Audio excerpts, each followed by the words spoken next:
نحمده ونصلي ونسلم على رسوله الكريم أما بعد فأعوذ بالله من الشيطان الرجيم بسم الله الرحمن الرحيم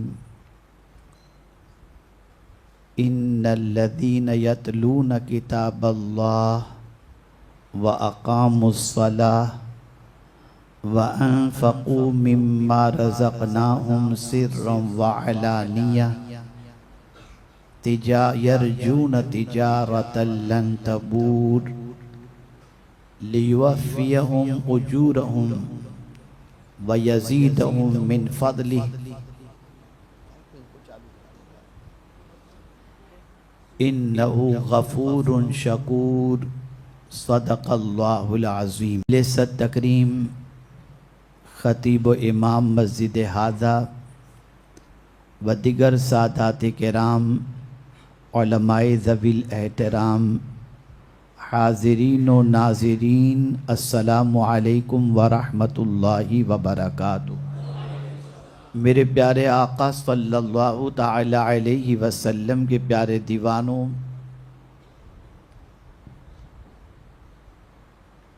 جس آیے کریمہ کی تلاوت کا میں نے شرف حاصل کیا، اس سے متعلق کچھ معروضات پیش کرنے سے پیشتر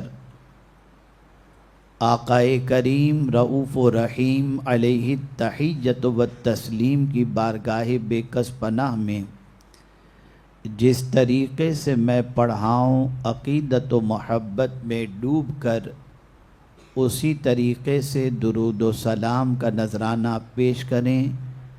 الصلاۃ والسلام علیک یا رسول اللہ، الصلاۃ والسلام علیک یا حبیب اللہ، الصلاۃ والسلام علیک یا نبی اللہ، الصلاۃ والسلام علیک یا نور اللہ، وعلی آلک و اصحابک یا حبیب اللہ، صلی اللہ تعالی علیہ وسلم۔ میرے پیارے آقا صلی اللہ تعالی علیہ وسلم کے پیارے دیوانوں، سب سے پہلے میری ایک گزارش آپ قبول کر لیں۔ مسجد میں اب اتنی گنجائش نہیں کہ کوئی اندر آ سکے، اس لیے پہلے تو کوئی اندر آنے کی کوشش نہ کرے، اور جو اندر ہیں وہ اٹھک بیٹھک کی کوشش نہ کریں، اپنی جگہ پر خاموشی کے ساتھ بیٹھ کر اللہ اور اس کے رسول کا ذکر سماعت فرمائیں۔ خاص طور پر میں بچوں سے گزارش کروں گا کہ پیارے بچوں، غور سے سنو، جو کچھ بتایا جائے اس پر عمل کی کوشش کرو۔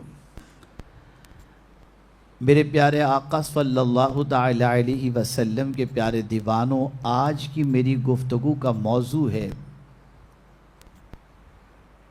ایسی تجارت جس میں نفع ہی نفع ہے۔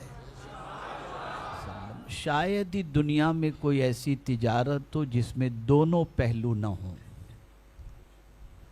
ہر تجارت میں نفع بھی ہے اور ہر تجارت کے اندر نقصان بھی ہے۔ آدمی رسک لیتا ہے، چلو لگا کے دیکھ لیتے ہیں، آگے اللہ مالک ہے۔ کبھی 50 لاکھ لگا دیے تو ہو سکتا ہے اس کے 60 ہو جائیں، اور کبھی ایسا ہوتا ہے کہ 50 لاکھ لگائے تھے، 50,000 آئے، باقی پیسے ڈوب گئے۔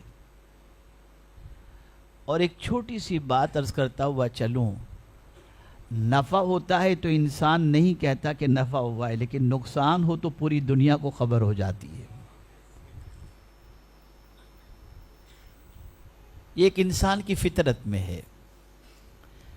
اور بہت سارے ایسے بھی ہوتے ہیں کہ بہت نفع ہوتا ہے تب چھپاتے ہیں، ارے چل رہا ہے بس دعا کرو، ایسے بھی لوگ ہوتے ہیں۔ خیر، آج جو چیز میں آپ کے سامنے عرض کرنے جا رہا ہوں یہ اصل رمضان شریف سے ریلیٹڈ ہے، اور میں چاہوں گا کہ ماہ رمضان المبارک میں یہ تجارت آپ ضرور کریں اور ہم بھی کریں۔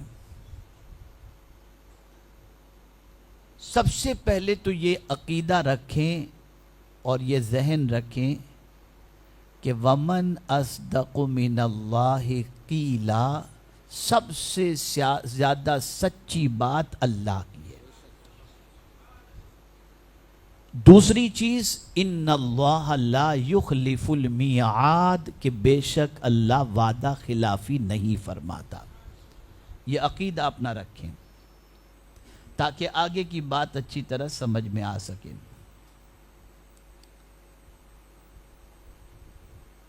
اللہ عز و جل نے ارشاد فرمایا ان الذین یتلون کتاب اللہ، بے شک جو اللہ کی کتاب کی تلاوت کرتے ہیں۔ پہلا عمل اللہ نے بتایا اس کی کتاب کی تلاوت کا۔ اب یہاں میں آپ کو سمجھاؤں کہ تلاوت کا فائدہ کیا ہے۔ تو آپ اور ہم جب اللہ کی کتاب کی تلاوت شروع ہی کرتے ہیں تو اگر ہم نے بسم اللہ الرحمن الرحیم یا تعوذ اعوذ باللہ من الشیطان الرجیم جیسے ہی ہم نے پڑھا تو ادھر دفتر نیکیوں سے بھرنا شروع ہو گیا۔ صرف تسمیہ کی فضیلت یعنی بسم اللہ الرحمن الرحیم ہی کی فضیلت بیان کی جائے تو میں یہ سمجھتا ہوں کہ پوری تقریر صرف اسی پر ہو جائے گی، لیکن مجھے صرف آپ کو یہ سمجھانا ہے کہ اللہ عز و جل فرماتا ہے بے شک جو اللہ کی کتاب کی تلاوت کرتے ہیں۔ اب تلاوت سے پہلے آپ دیکھیں کوئی یوں ہی تو تلاوت شروع نہیں کرتا، سب سے پہلے وہ اپنے بدن کو دیکھتا ہے، اپنے وضو کے بارے میں غور کرتا ہے میرا وضو ہے یا نہیں۔ اگر وضو ہوگا تب وہ قرآن شریف چھوئے گا، وضو ہوگا تب وہ قرآن شریف پکڑے گا، وضو ہوگا تب وہ تلاوت کرے گا۔ اب تلاوت اگر کرنی ہے اور بے وضو ہے تو پہلے وضو کرے گا، اس لیے کہ قرآن شریف ہی میں اللہ نے قرآن کا ادب یہ بتایا لا یمسہ الا المطہرون۔ اب وضو کرتے ہی اگر کسی نے ہاتھ دھویا وضو سے پہلے، وضو کرتے وقت اس کے ہاتھ کے گناہ جھڑ گئے، کلی کیا منہ کے گناہ جھڑ گئے، چہرہ دھویا چہرے کے گناہ جھڑ گئے، ہاتھ دھویا ہاتھ کے گناہ جھڑ گئے، پیر دھویا پیر کے گناہ جھڑ گئے۔ اور سرکار فرماتے ہیں جس نے وضو سے پہلے بسم اللہ شریف پڑھ لی اس کے پورے جسم کے گناہ جھڑ جاتے ہیں۔ ابھی آپ قرآن تک نہیں پہنچے، حالانکہ بسم اللہ شریف بھی قرآن کی آیتوں میں سے انہو من سلیمان و انہو بسم اللہ الرحمن الرحیم۔ اب آپ نے قرآن پڑھنا شروع کیا تو ایک حرف پر اللہ 10 نیکی عطا فرماتا ہے، ایک حرف ادا کرنے پر۔ اور پھر قرآن مقدس کے اندر کئی سورتیں ایسی ہیں جن سورتوں کی مختلف فضیلتیں ہیں۔ اگر آپ دیکھیں صرف سورہ اخلاص جو بظاہر نظر آنے والی چھوٹی سورت ہے، اگر کوئی شخص اس کو 3 مرتبہ پڑھ لے تو ایک قرآن کے ختم کرنے کا ثواب مل جاتا ہے۔ آپ دیکھتے چلے جائیں، یہ اللہ کی کتاب ہے۔ اللہ فرماتا ہے ان الذین یتلون کتاب اللہ، بے شک جو اللہ کی کتاب کی تلاوت کرتے ہیں۔ اب تلاوت کرنے والے کو کبھی نقصان نہیں ہوگا، تلاوت کرنے والا ہمیشہ فائدے ہی میں رہے گا، اس لیے کہ اللہ نے اس کتاب کی شان یہ بیان کی وَهَذَا كِتَابٌ أَنزَلْنَاهُ مُبَارَكٌ، اس کتاب کو ہم نے نازل کیا اور یہ برکت والی کتاب ہے، اور اس کتاب کے پڑھنے والے کو اللہ زمین کے اوپر بھی برکت دیتا ہے اور زمین کے اندر بھی برکت دیتا ہے اور میدان محشر میں بھی برکت عطا فرمائے۔ ان الذین یتلون کتاب اللہ، بے شک جو اللہ کی کتاب کی تلاوت کرتے ہیں۔ مفسرین فرماتے ہیں کہ صرف قرآن کی تلاوت ہی نہیں کرتے بلکہ قرآن میں غور و فکر بھی کرتے ہیں، قرآن پر عمل بھی کرتے ہیں، اور قرآن مقدس کی تعلیم دوسروں تک پہنچاتے بھی ہیں۔ اللہ عز و جل ایسی کتاب کی تلاوت کرنے والے کو کبھی گھاٹے میں نہیں رکھتا، اللہ عز و جل ہمیشہ اسے نفع عطا فرماتا ہے۔ آدمی بہت سارے وظائف کرتا ہے، فلاں شیخ نے بتا دیا یہ پڑھو، پڑھتے ہیں، کوئی مضائقے کی بات نہیں۔ فلاں نے بتایا یہ عمل کرو، کرتے ہیں، کوئی پرابلم کی بات نہیں۔ لیکن سارے اعمال کے بعد ہم دعا کے لیے ہاتھ اٹھاتے ہیں، اے اللہ ہم پر کرم فرما دے، اور تقریباً وظائف کے بعد یہ نسخہ دیا جاتا ہے کہ یہ پڑھنے کے بعد تم اللہ کی بارگاہ میں دعا کرو، تمہاری دعا قبول ہوگی۔ لیکن آقا کریم صلی اللہ علیہ وسلم ارشاد فرماتے ہیں، جس شخص کو قرآن کی تلاوت نے دعا مانگنے سے بھی روک دیا اور وہ دعا کا وقت بھی قرآن کی تلاوت میں خرچ کر دیا، اللہ اس کی طلب سے زیادہ اسے عطا فرما دے گا، اس کے سوال سے زیادہ۔ یہ ہے کتاب۔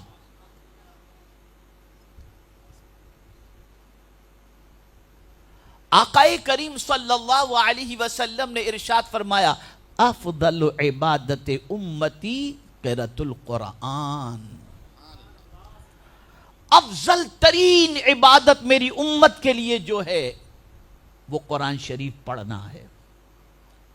میرے پیارے آقا صلی اللہ تعالی علیہ وسلم کے پیارے دیوانوں، قرآن شریف کی تلاوت اللہ عز و جل کو بہت پسند ہے۔ ہم مشائخ کے ہاتھ میں ہاتھ دے کر بیعت کرتے ہیں، لیکن آپ کو معلوم ہے قرآن پڑھنے والے کی شان کیا ہے؟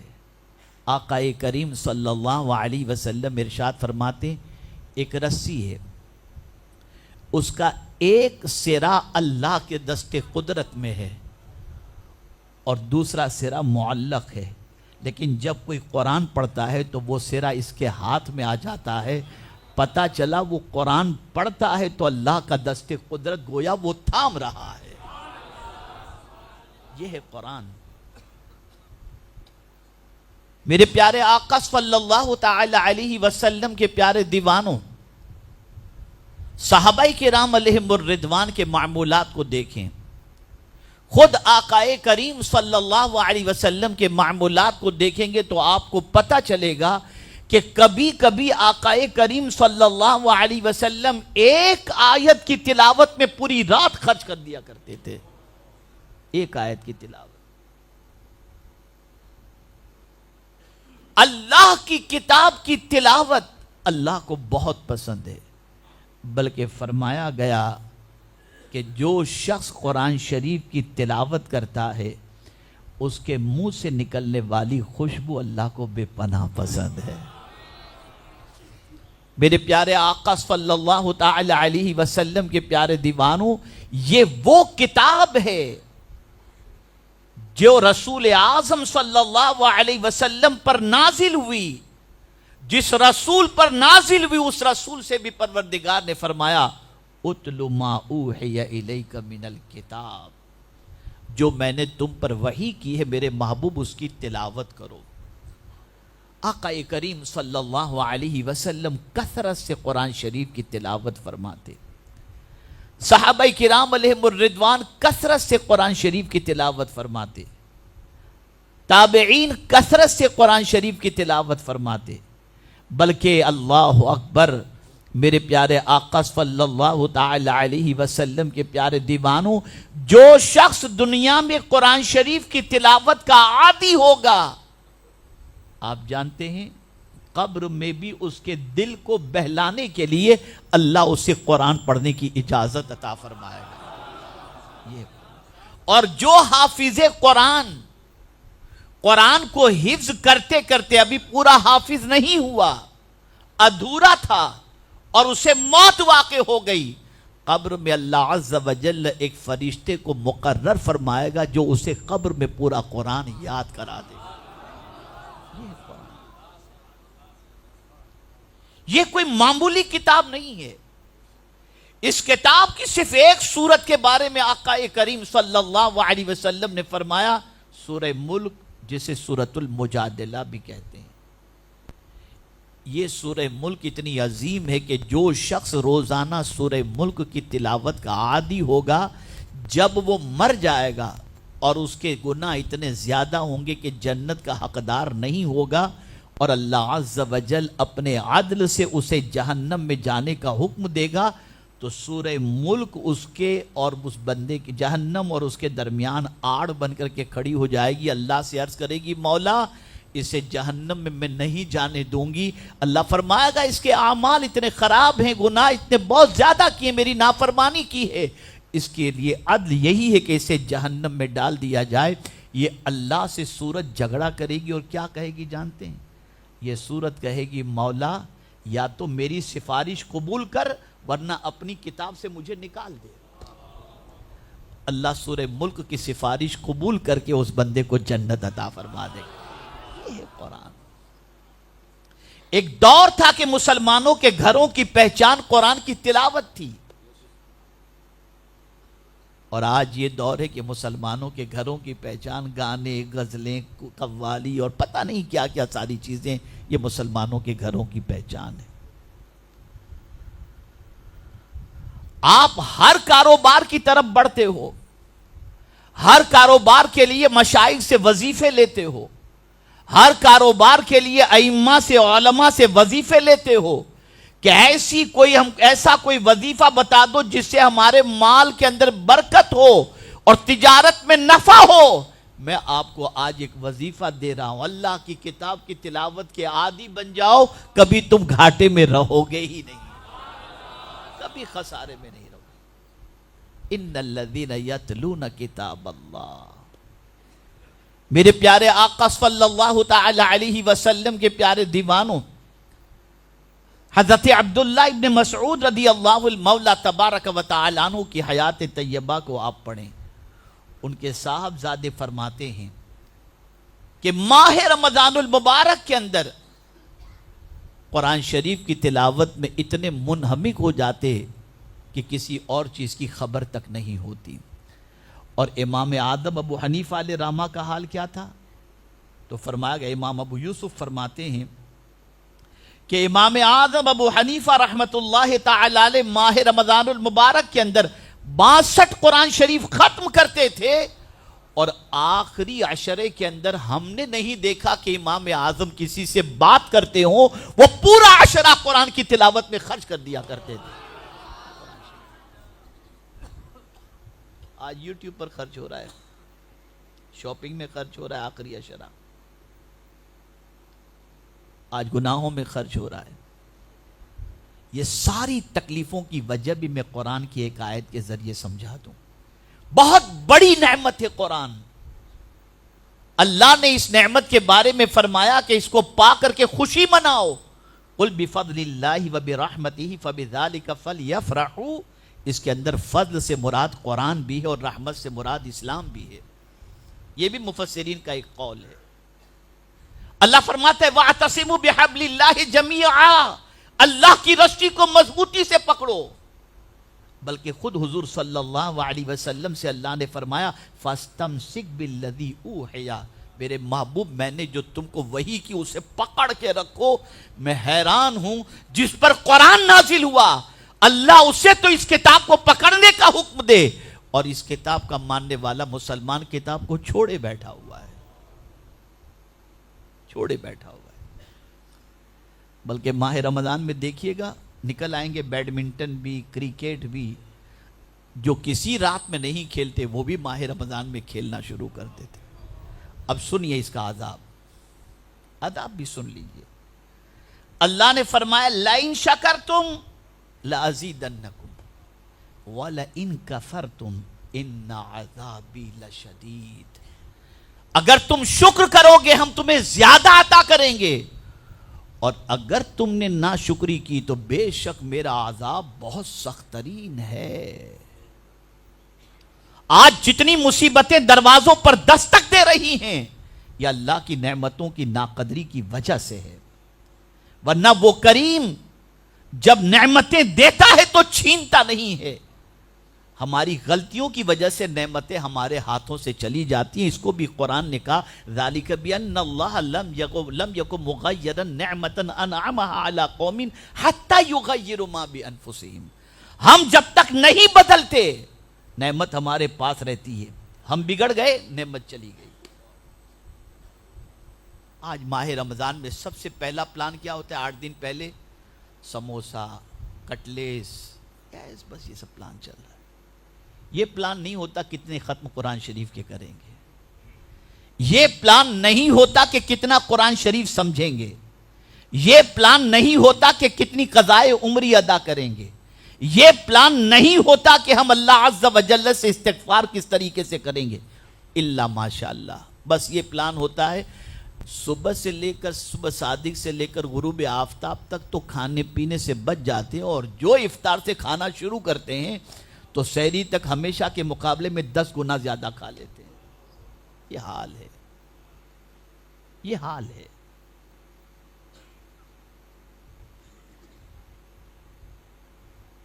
ماہ رمضان المبارک اپنے دامن کے اندر اتنی برکتوں کو لیے ہوئے. آپ کو معلوم ہے ماہ رمضان کے روزے کیوں فرض کیے گئے اور اس مہینے کو اتنا اونچا مقام؟ کسی مہینے کا نام قرآن شریف میں صراحت کے ساتھ نہیں ہے. صرف ماہ رمضان ایسا مہینہ ہے کہ اسی کا نام قرآن شریف میں صراحت کے ساتھ موجود ہے.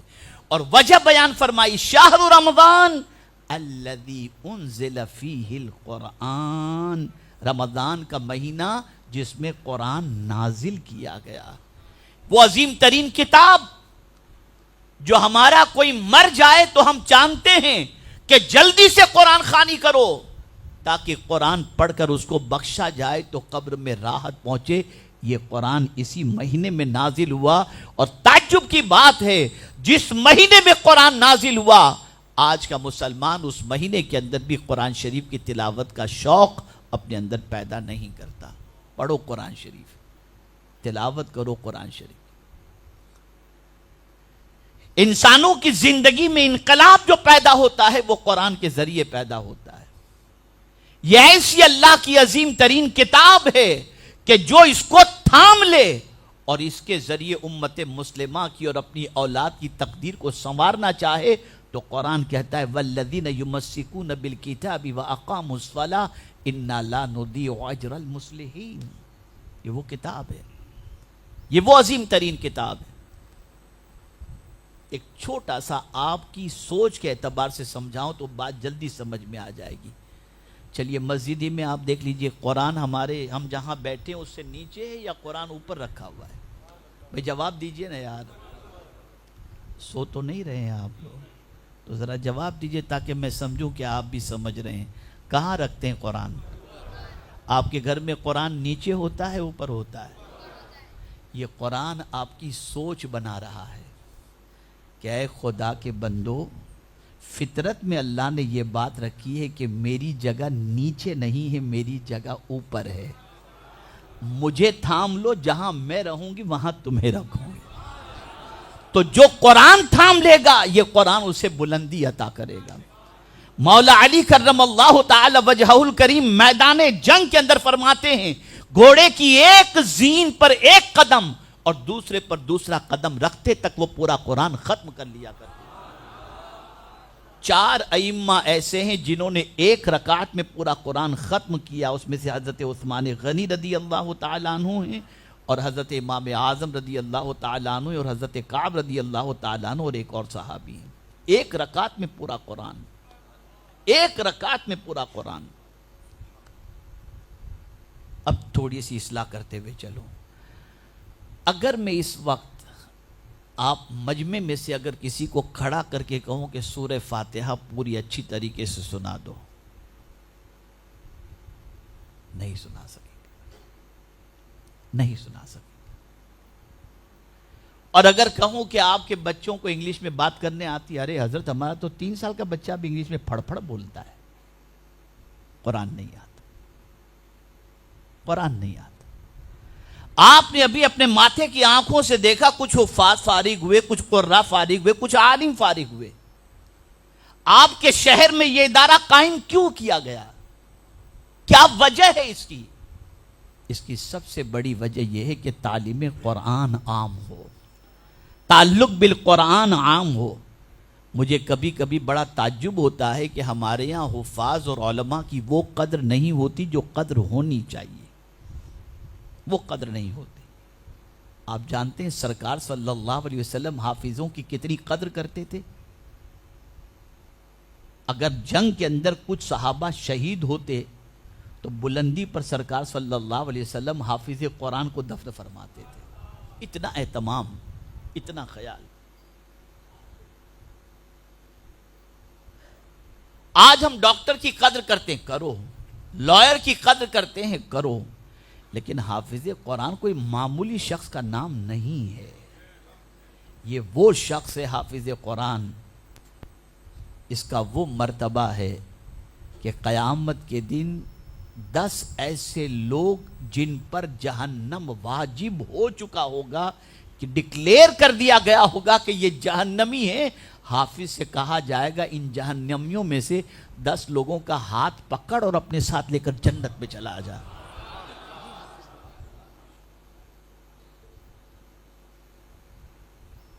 ابھی حضرت علامہ سید وسیم صاحب قبلہ بتا رہے تھے کہ بھاؤ نگر میں سنیت میں، آپ کو کیا بتاؤں، یہاں آتے آتے میں بوڑھا ہو گیا۔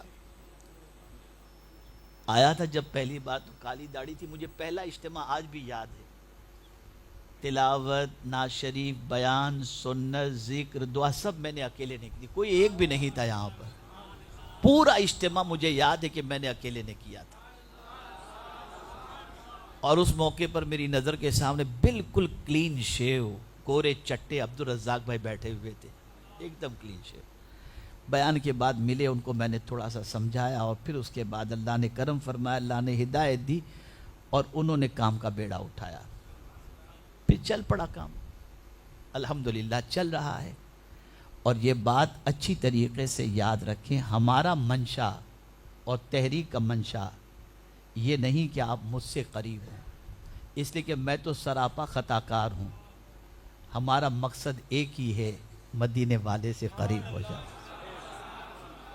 اور ہماری نظر، میں سمجھتا ہوں بھاؤ نگر میں بہت سارے میرے مریدین ہوں گے، بہت سارے ہوں گے، لیکن میرے پاس نمبر شاید کسی مرید کا ہو، اور کوئی مرید شاید کہ یہ کہے کہ میں نے اس سے کبھی کوئی تقاضا کیا ہو، اس لیے کہ ہماری نظر جیب پر نہیں دل پر رہتی ہے، دل پر رہتی ہے۔ ہم کوشش کرتے ہیں کہ دل کا تعلق مدینے کے تاجدار سے ہو جائے، رسول اعظم صلی اللہ علیہ وسلم سے ہو جائے۔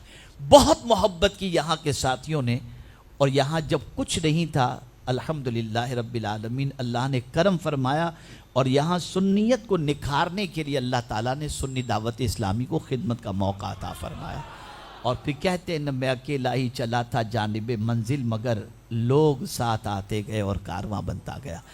اب کمال کی بات یہ ہے کہ آپ ہی کے شہر کے اندر رہنے والا ایک بچہ، کچھ حافظ قرآن تو ہوئے ہوں گے، کچھ عالم بھی ہوئے ہیں، لیکن اب تو ماشاءاللہ فرقان، مولانا فرقان صاحب مفتی بن کر کے آ گئے۔ مفتی فرقان ماشاءاللہ بہترین صلاحیتوں کے حامل ہیں، اللہ نے بہت صلاحیت عطا فرمائی ہے۔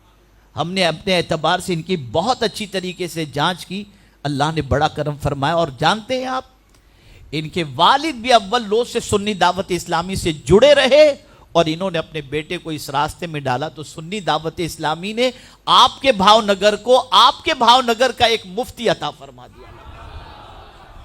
جڑو سنی دعوت اسلامی، وابستہ ہو جاؤ سنی دعوت اسلامی سے۔ خیر، تو عرض یہ کر رہا تھا، ان الذین یتلون کتاب اللہ، بے شک جو تلاوت کرتے ہیں اللہ کی کتاب کی، پہلی چیز۔ اب دوسری چیز، وَأَقَامُوا الصَّلَاةَ، اور نماز قائم کرتے ہیں۔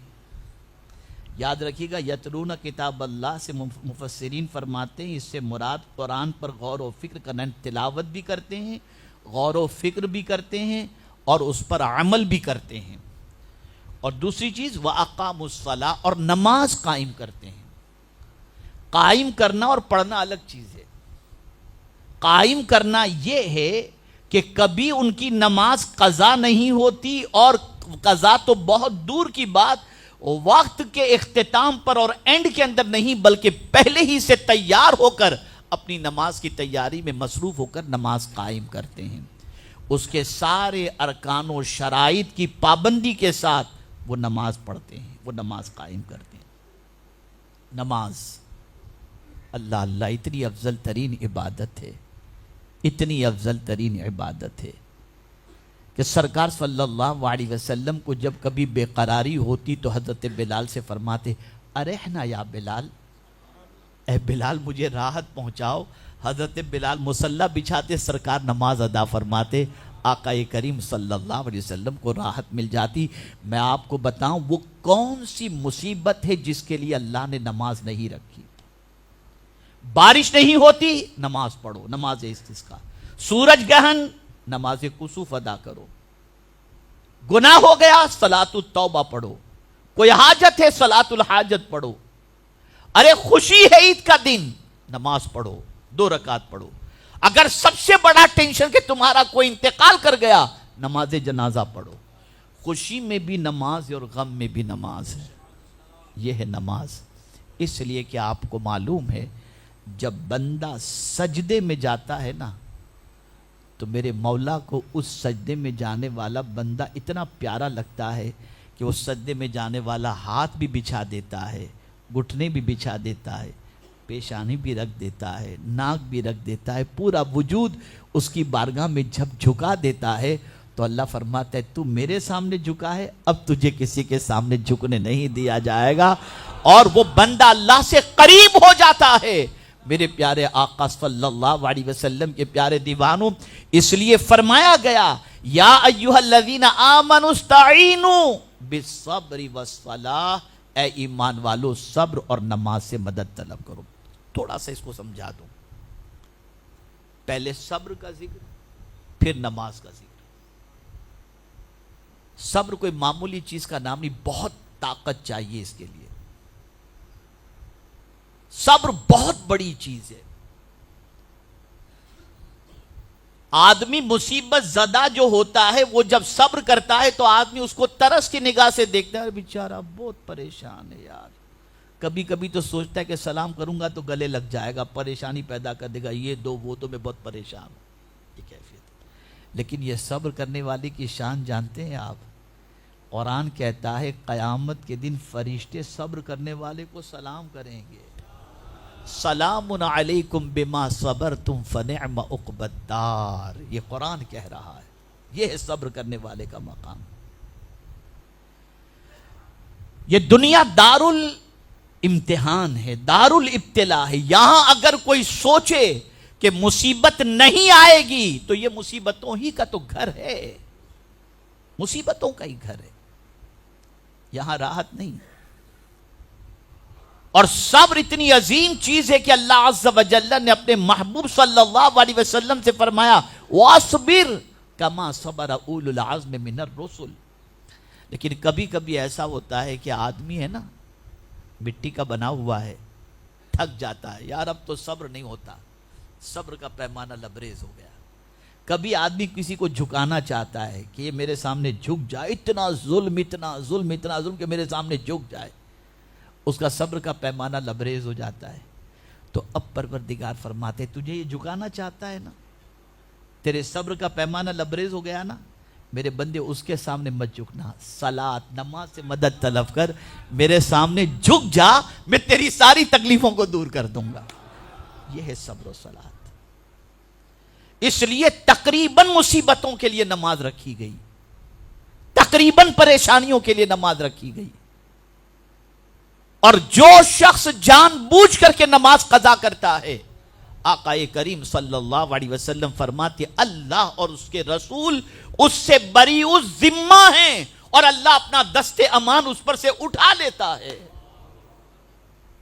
اس لیے جو اللہ والے ہوتے ہیں نا, وہ نہ تلاوت چھوڑتے ہیں اور نہ نماز چھوڑتے ہیں. اب یہ 2 چیزیں ہو گئیں, ایک تلاوت, ایک نماز. اب یہ دونوں رمضان کے اندر آپ کرتے ہیں. جو 5 وقت کی نماز مشکل سے پڑھتا تھا وہ بھی 20 رکعت تراویح پڑھنے کے لیے تیار ہو جاتا ہے, ہوتا ہے نا. اور پھر اس میں قرآن شریف سنتا ہے. قرآن شریف سنتا ہے اور قرآن شریف کی تلاوت بھی کرتا ہے. یہ دونوں کام تو کسی حد تک آسان ہیں، پاسبل ہیں اور آدمی کرتا ہے.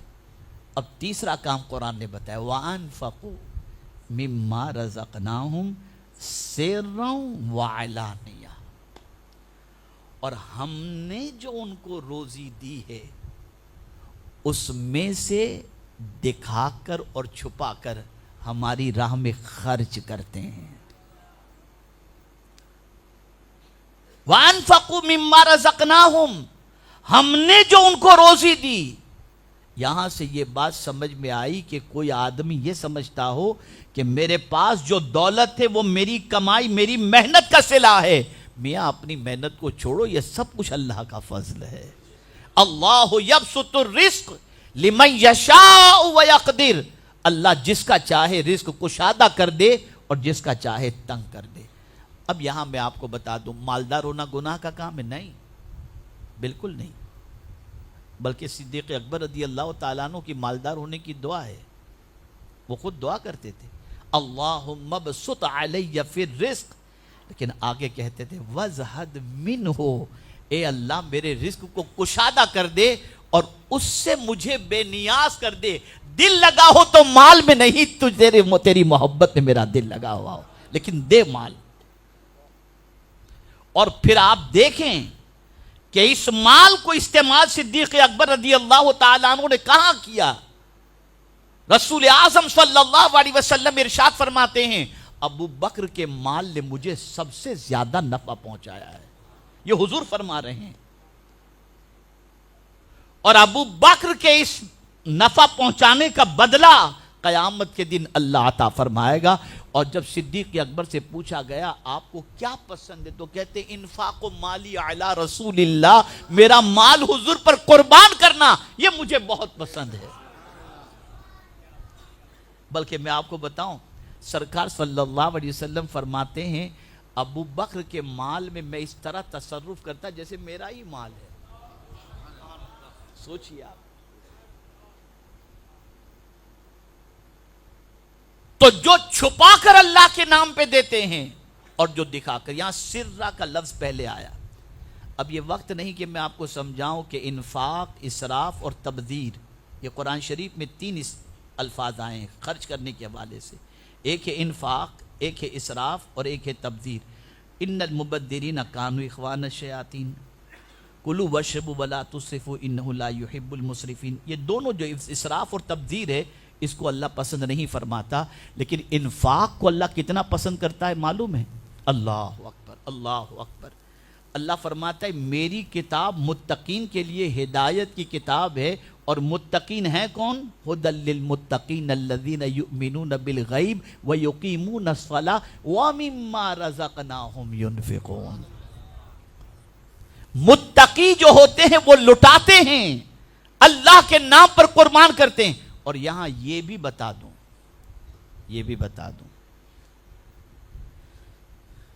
کیا خرچ کرتے ہیں؟ سڑا گلا جو ناپسند ہو وہ. یہی تو ہوتا ہے نا آج کل. بڑی معذرت کے ساتھ مدرسے میں کیسے چاول، دیکھو سستے والا کون سا ہے، خود کیا کھاتے ہو؟ باسمتی. اور ثواب کی امید رکھتے ہیں آپ. ذرا سوچو آپ، ذرا غور کرو اس پر. اللہ کے نام پہ دینا ہے تو سڑا گلا دو جو آپ نہیں استعمال کرتے. آپ چاہتے ہیں اللہ اسے قبول کر لے. جو آپ کو پسند نہیں اسے آپ اللہ کے نام پہ دیتے ہو اور سمجھتے ہو اللہ قبول کر لے. اللہ نے تو واضح طور پر فرما دیا لن تنالوا البر حتى تنفقوا مما تحبون وما تنفقوا من شيء فإن اللہ بہ علیم. جو چیز بھی تم خرچ کرتے ہو اللہ جانتا ہے، اللہ جانتا ہے. اسی لیے جب ہم صحابہ کی زندگی دیکھتے ہیں تو وہاں پر ہر محبوب چیز قربان ہوتی نظر آتی ہے. ہر پسندیدہ چیز اللہ کے نام پر خرچ کرنے والے نظر آتے ہیں. تاریخ گواہ ہے، صحابہ کی زندگی اس پر گواہ ہے. حضرت عمر ابن عبدالعزیز جب اللہ کے نام پہ کچھ دینا ہوتا تو شکر کی گونیاں بھر بھر کے لوگوں کو بھیجتے. کسی نے کہا چاول آٹا وغیرہ بھیج دیا کریں. کہا کیا کروں, مجھے شکر بہت پسند ہے, اور اللہ فرماتا ہے جو پسند ہو اسے اللہ کے نام پہ خرچ کرو. میں خرچ کر رہا ہوں, خرچ کر رہا ہوں. غریبوں کو کپڑا بانٹنا ہے, سستے والا دیکھو, خود کے لیے ریمنڈ کا دیکھو. اس سوچ نے ہم کو تباہ کر دیا, اس سوچ نے ہم کو برباد کر دیا. اپنی سوچ کا کریکشن کرو, جو تمہیں پسند ہو وہ اللہ کے نام پہ دو. اور جب دینے کی بات آئی تو مجھے ام المؤمنین سیدتنا عائشہ صدیقہ رضی اللہ تعالی عنہ کا ایک واقعہ یاد آ رہا ہے.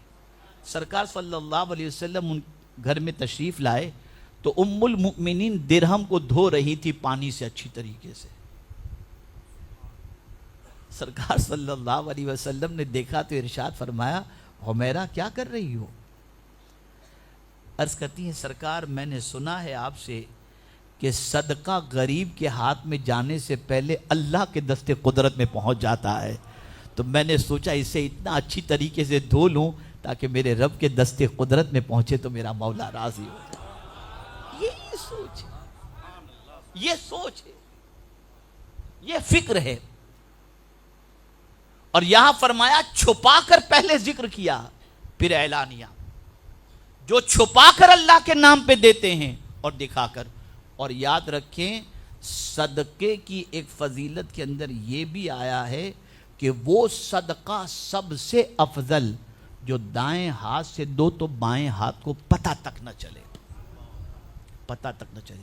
بلکہ محدثین فرماتے ہیں ایسا صدقہ جو چھپا کر دیا جائے, دائیں ہاتھ سے دو تو بائیں ہاتھ کو خبر تک نہ ہو, یہ اتنی بڑی بڑی مصیبتوں کو ٹال دیتا ہے جو مصیبتیں ہزار کوششوں کے بعد بھی نہیں ٹل سکتی. یہ چھپا کر صدقہ دینے کا فائدہ بیان کیا گیا. اور دکھا کر سے مراد یہ ہے کہ جیسے زکوٰۃ وغیرہ دکھا کر کے دو.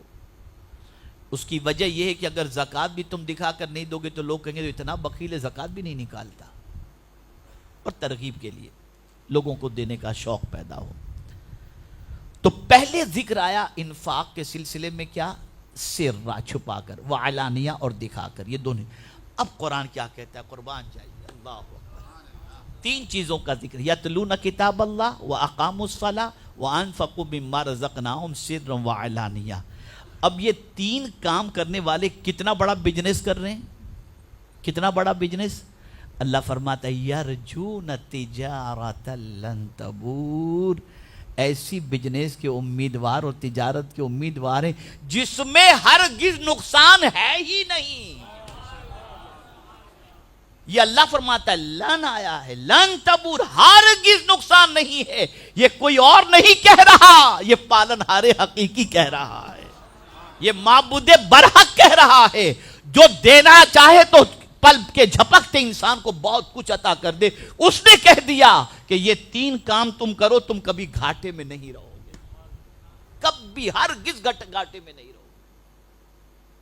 اور یہ نہیں فرمایا کہ دنیا میں گھاٹے میں نہیں رہو گے یا آخرت میں, نہ, دونوں جہاں میں گھاٹے میں نہیں رہو گے. نہ یہاں گھاٹے میں رہو گے نہ آخرت میں گھاٹے میں. اب یہ تینوں کام رمضان میں آپ دیکھیں, آدمی رمضان میں خیرات بھی کرتا ہے, آدمی رمضان کے اندر تراویح بھی پڑھتا ہے, اور آدمی رمضان کے اندر اللہ کی کتاب کی تلاوت بھی کرتا ہے. کچھ ہیں جو کھانے پینے میں لگے رہتے ہیں اور یوٹیوب پہ لگے رہتے ہیں. میں دیکھیں بہت سختی سے کہہ رہا ہوں, اس نے برباد کر دیا سوشل میڈیا نے. پوری رات یوٹیوب پر یہ پروگرام وہ پروگرام یہ پروگرام. امام اعظم جیسا شخص جو ماہ رمضان کے آخری عشرے میں لوگوں سے بات کرتے ہوئے کسی نے نہیں دیکھا, اتنا قرآن شریف سے شغف رکھتے تھے, اور آج ہمارے لوگ پوری رات یہ پروگرام دیکھ رہے ہیں. اور پتہ نہیں پروگرام کرنے والے بھی پوری رات پروگرام کرتے رہتے ہیں. پڑھتے ہوں گے قرآن شریف, اچھا کام دین کا کرتے, ٹھیک ہے, اتنا بھی تو نہیں ہونا چاہیے, لیمیٹڈ ہو گیا, ٹھیک ہے. کچھ لوگ موبائل پر لگے رہتے ہیں, نہیں کرو یہ سب. میں نے ایک معمولات کا چارٹ بنایا ہے کہ ماہ رمضان میں کیا کرنا ہے, معمولات رمضان. انشاءاللہ العظیم کل یا پرسوں تک وہ پورا چارٹ آ جائے گا, اور انشاءاللہ العظیم اس چارٹ کے مطابق آپ عمل کریں گے نا تو کچھ چیزیں ایسی ہیں کہ آپ رمضان کے بعد بھی اس کو انشاءاللہ جاری رکھیں گے. انشاءاللہ العظیم۔ تو اب یہ کیا ہے؟ یہ 3 چیزیں ایسی ہیں کہ ان 3 چیزوں کے کرنے والے کو نہ دنیا میں نقصان نہ آخرت میں۔ اب آگے اللہ نے جو فرمایا سنیے، اللہ اکبر، لِيُوَفِّيَهُمْ أُجُورَهُمْ، تاکہ ہم ان کو پورا پورا بدلہ دیں، چھوٹا موٹا نہیں، پورا پورا بدلہ دیں۔ اور اللہ جب کسی کو نیکی کا بدلہ دینے پر آئے تو اس کی شان بڑی عرف والا ہے، وہ سخی ہے، وہ کریم ہے، وہ دے گا تو اپنی شان کے مطابق دیتا ہے۔ تو اس نے فرمایا ان کو پورا پورا اجر دیا جائے گا۔ ٹھیک ہے، چلیے یہاں تک تو اجر کی بات یہ ہو گیا، عدل، اجر کی بات آئی تو ہو گیا عدل۔ لیکن میرے رب تیری عظمتوں پر قربان فرماتا ہے وَيَزِيدُهُم مِّن فَضْلِهِ، اور اپنے فضل سے ان کو زیادہ بھی عطا کر دوں گا، اپنے فضل سے ان کو زیادہ بھی دے دیا جائے گا۔ یاد رکھیں وہ جب زیادہ عطا کرے تو اتنا عطا کرے کہ لینے والا خود دینے والا بن جایا کرتا ہے۔ آئیے اس کے فضل کی ایک مثال حدیث کی روشنی میں پیش کر دوں۔ قیامت کے دن 3 جماعتوں کا حساب ہوگا۔ ایک جماعت کا اس کی محنت ہوگی فجر سے لے کر ظہر تک، دوسری جماعت کی محنت ہوگی ظہر سے لے کر عصر تک، اور تیسرے گروہ کی محنت ہوگی عصر سے لے کر مغرب تک۔ لیکن جس نے فجر سے لے کر ظہر تک محنت کی وہ یہود ہوں گے۔ یہودیوں کو جو اجر دیا جائے گا وہ 1 گنا، زیادہ ٹائم ہے نا، فجر سے لے کر ظہر تک کا ٹائم زیادہ ہے، اتنی زیادہ محنت لیکن 1 گنا اجر۔ پھر ظہر سے لے کر عصر تک نصارہ، یہ محنت ان کی محنت ہوگی، ان کو بھی 1 گنا اجر دیا جائے گا، اور عصر سے لے کر مغرب تک جن کی محنت ہوگی ان کو ڈبل اجر دیا جائے گا۔ یہ کون ہوں گے؟ یہ حضور کے امتی ہوں گے، یہ حضور کے امتی ہوں گے۔ تو یہود و نصارہ اللہ سے کہیں گے مولا محنت تو ہم نے زیادہ کی اور اجر ہم کو 1 گنا، اور یہ حضور کی امت نے تو بہت لیمیٹڈ محنت کی، عصر سے مغرب کے درمیان بہت مختصر وقت کی محنت کی اور ان کو ڈبل اجر۔ تو اللہ فرمائے گا تمہارے ساتھ معاملہ عدل کا ہے، محبوب کی امت کے ساتھ فضل کا معاملہ ہے، محبوب کی امت کے ساتھ۔ یہ ہے حضور کا صدقہ، یہ ہے حضور صلی اللہ علیہ وسلم کا صدقہ۔ تو لِيُوَفِّيَهُمْ أُجُورَهُمْ وَيَزِيدُهُمْ مِنْ فَضْلِهِ، اور پھر آگے میرے رب نے فرمایا إِنَّهُ غَفُورٌ شَكُورٌ۔ توجہ چاہوں گا، بے شک وہ بہت معاف کرنے والا ہے۔ غفرہ کے معنی ہوتا ہے چھپانا، چھپانا ہے۔ قربان جائیے میرے رب کی عظمت، میرے رب کی عظمت۔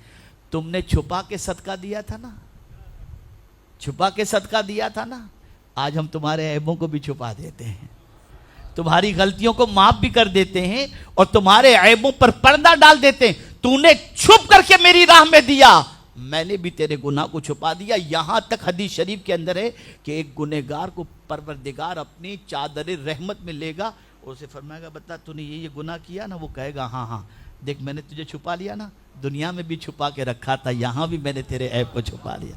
یہ میرے رب کی شان ہے، یہ میرے رب کی شان ہے، بہت معاف کرنے والا۔ اب یہاں بتا دوں، ہماری کوئی ایک بات نہ سنے فائر کر دیتے ہیں، کل سے چھٹی، لیکن اے کریم تیری عظمتوں پر قربان، صبح سے لے کر رات تک تیری ہزارہا نافرمانی ہم کریں، نہ تو اپنی زمین سے نکالتا ہے نہ ہم پر روزی کے دروازے بند کرتا ہے۔ کتنا کریم ہے میرا پروردگار، کتنا رحیم ہے میرا پروردگار۔ اے رسول اعظم صلی اللہ علیہ وسلم کے دیوانوں، آقا کریم صلی اللہ علیہ وسلم سے ایک صحابی نے دریافت کیا، یا رسول اللہ صلی اللہ تعالی علیہ وسلم، غلام کی ایک دن میں کتنی غلطیوں کو معاف کرنا چاہیے؟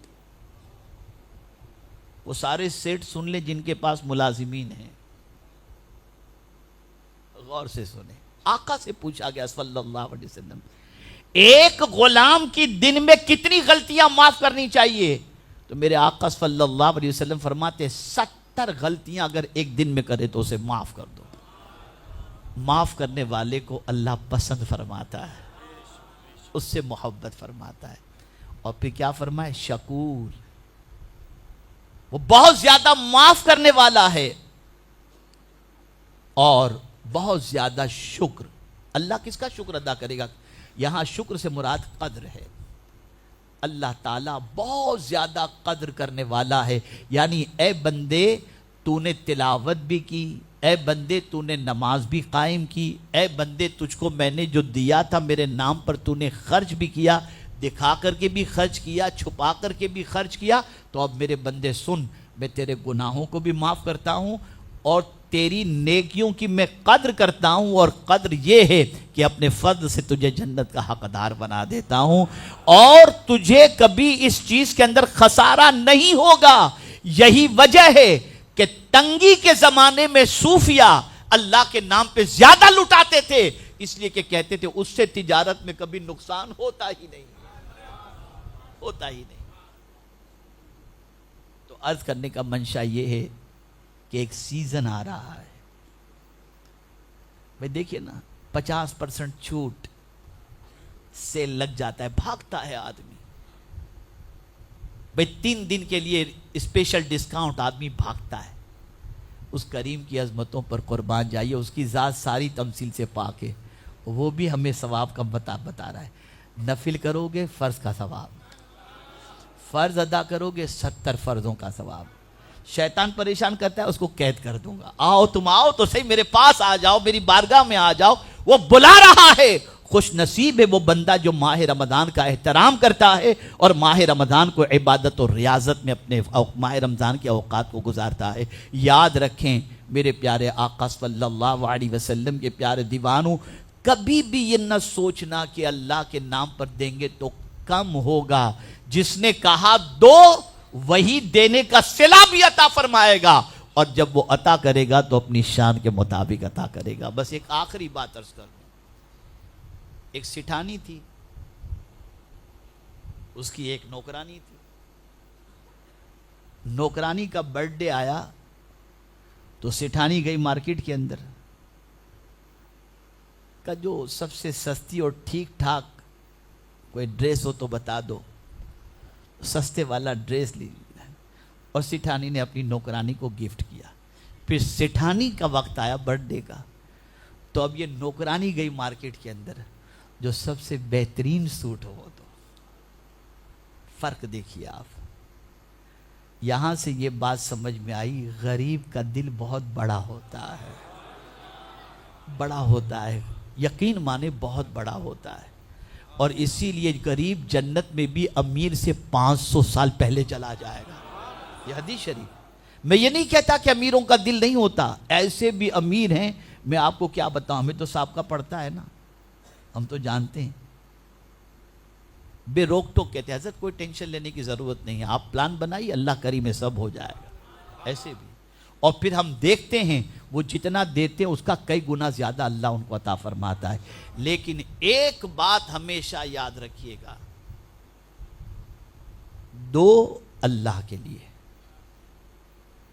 اللہ کے لیے، اس کو راضی کرنے کے لیے، اور وہ اگر راضی ہو گیا نا، بس پھر آپ کی دنیا اور آخرت دونوں انشاءاللہ سنور جائے گی۔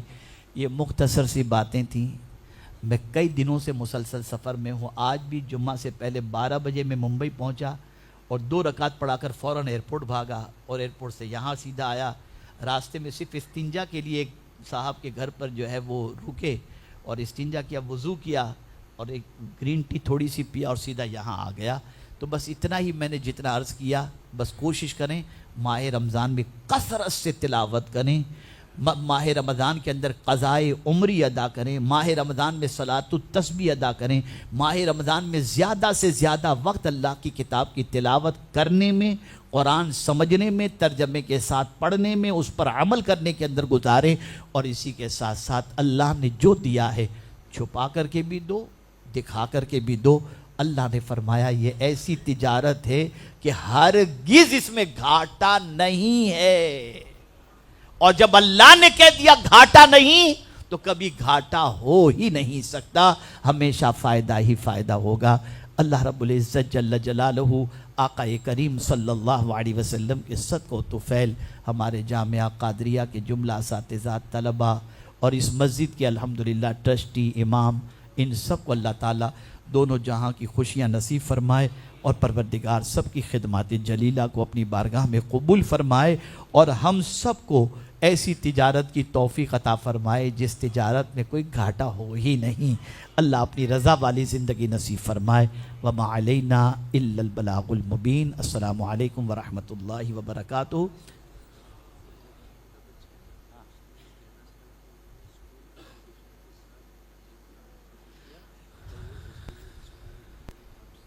الحمدللہ ہمارے لقین بھائی کا بیٹا 11 سال کا بچہ، ماشاءاللہ۔ خوشی کی بات یہ ہے کہ اسکول کے ساتھ ساتھ اس نے حفظ قرآن مکمل کیا، اور ان کے اندر جو جذبہ پیدا ہوا، بلبل باغ مدینہ یہ کہہ رہے ہیں کہ وہ سنی دعوت اسلامی سے متاثر ہو کر کے ہی اس بچے نے قرآن شریف کو حفظ کرنا شروع کیا۔ بچے کو دیکھیں، عمر کو دیکھیں اور قرآن کو دیکھیں۔ اللہ اکبر! آپ ذرا سوچو، یہ جب قرآن پڑھتا ہوگا تو اللہ کتنا خوش ہوتا ہوگا، اس کے رسول صلی اللہ علیہ وسلم کتنے راضی ہوتے ہوں گے۔ اللہ تعالیٰ اس بچے کو سلامت رکھے، اور پروردگار ان کے والدین کی آنکھوں کی ٹھنڈک اس بچے کو بنائے۔ بہت بہت مبارک، ماشاءاللہ بیٹے، بہت بہت مبارک۔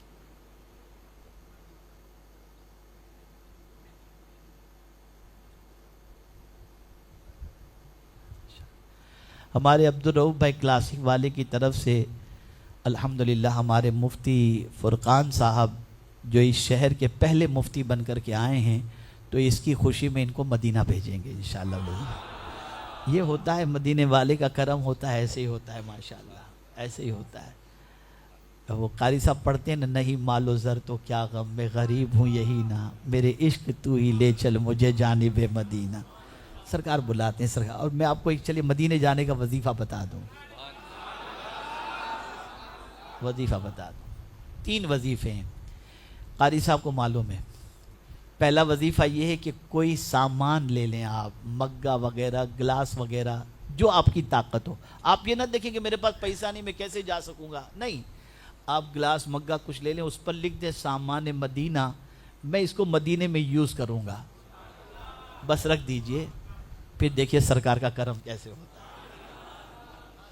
دوسری چیز، چمک تجھ سے پاتے ہیں سب پانے والے، میرا دل بھی چمکا دے چمکانے والے، اس کو کثرت سے پڑھا کریں، اور روزانہ 313 مرتبہ درود شریف مدینے جانے کی نیت ہی سے پڑھا کریں، اور یہ نہ سوچیں کہ میرے پاس کچھ نہیں ہے میں کیسے جاؤں گا۔ آپ کے اور ہمارے پاس ہے ہی کیا، بہتوں کے پاس ہے پھر بھی نہیں جا پاتے، وہ بلانا چاہیں تو کیسے بھی بلا لیا کرتے ہیں۔